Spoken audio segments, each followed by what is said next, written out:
Hello, friends. Do you love to travel and learn about new places and things? Great! Then you are in the right place. Join Jasmine the cat and Gracie the tortoise as they have fun exploring the USA, the world, and beyond. Hello, friends. It's Jasmine, the jazzy gray cat, here with my bestie Gracie, the super smart tortoise. Say hi, Gracie. Greetings, my good friends. Gracie here. I'm so glad you joined us today as we explore the Easter Islands. The Easter Islands.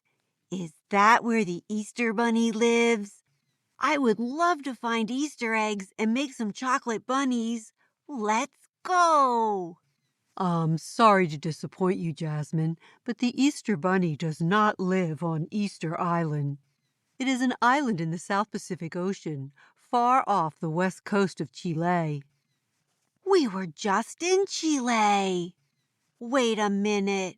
If the Easter Bunny doesn't live there, is that where those large face statues are? Yes, it is.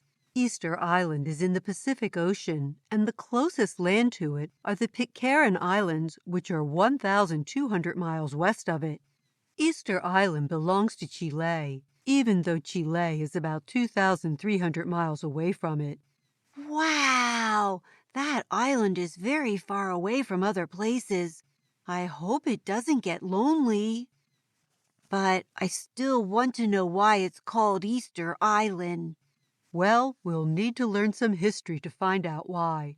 The first people came here from Polynesia thousands of years ago. Those people called the island Rapa Nui. In 1722, Dutch explorers landed here on Easter Sunday and called it Easter Island. The capital and only city is Hangaroa. Easter Island is a triangle shape and not very big. Only 14 miles long and 7 miles wide. The highest point on the island, Mount Taravaca, is almost 2,000 feet high.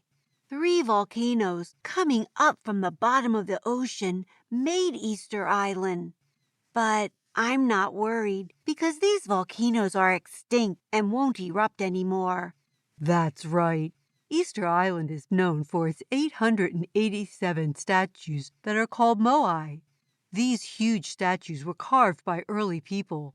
How about we head over to Rapa Nui National Park to see them?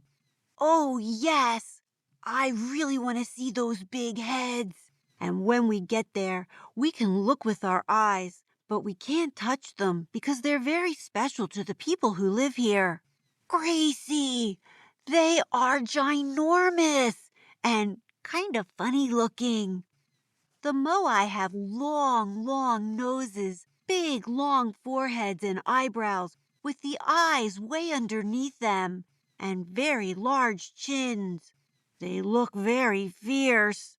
Even though we see mostly just their heads, the statues do have bodies, and some of them are kneeling. They are very large, aren't they? The sculptures are about 13 feet tall and weigh about 10 to 12 tons, or as much as an African elephant. The largest is called Paro. This one weighs 82 tons and is 32 feet tall. It is thought that the moai were made between 1250 and 1500 and were of the tribal chiefs.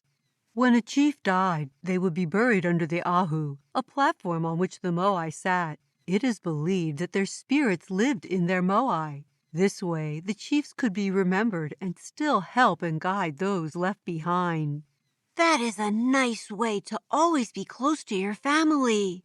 How about we go to Reno Raraku, where the moai were made?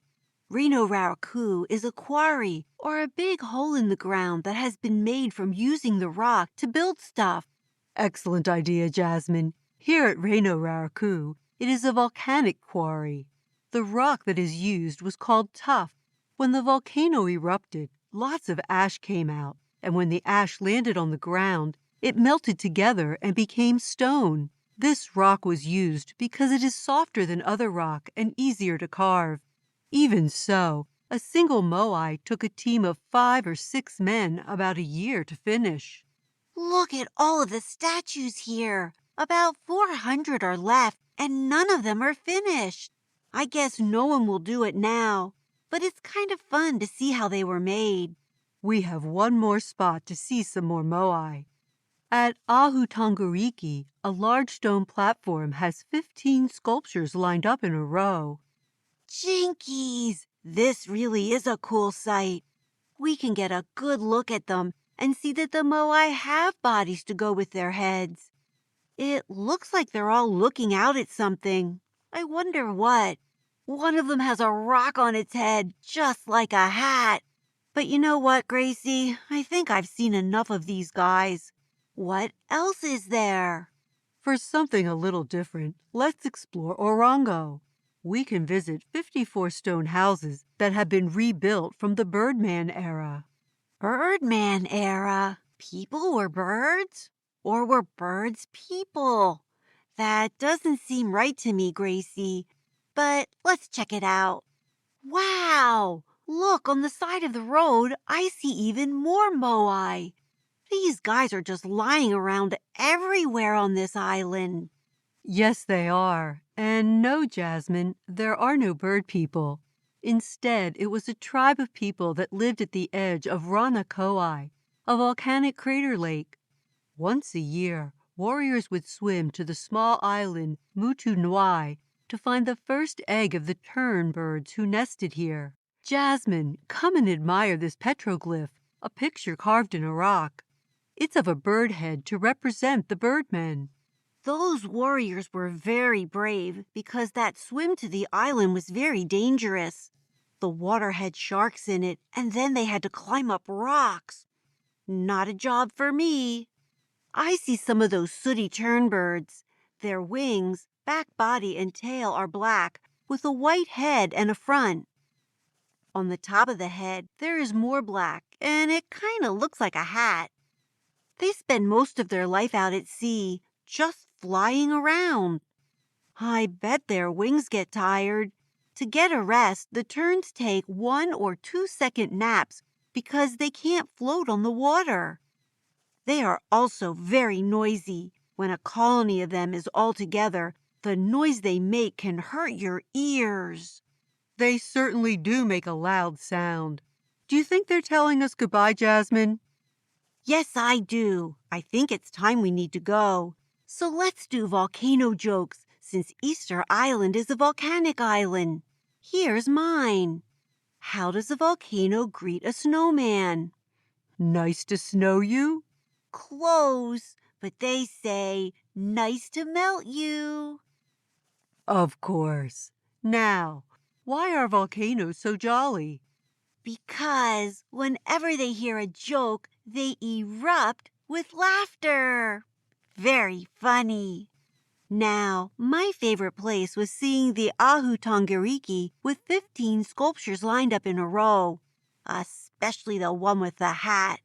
But I am sad there were no egg hunts. How about you, Gracie? My favorite place was Orongo. A birdman culture was so fascinating to learn about. How about you, friends? What was your favorite place? Don't forget to tell someone you love. That's right, and come back next time for Bolivia. Bye now. Say goodbye, Gracie. Goodbye, my dear friends. See you next time. Hey everybody, thanks for joining Jasmine and Gracie on their adventure today. Come back next week for the next one.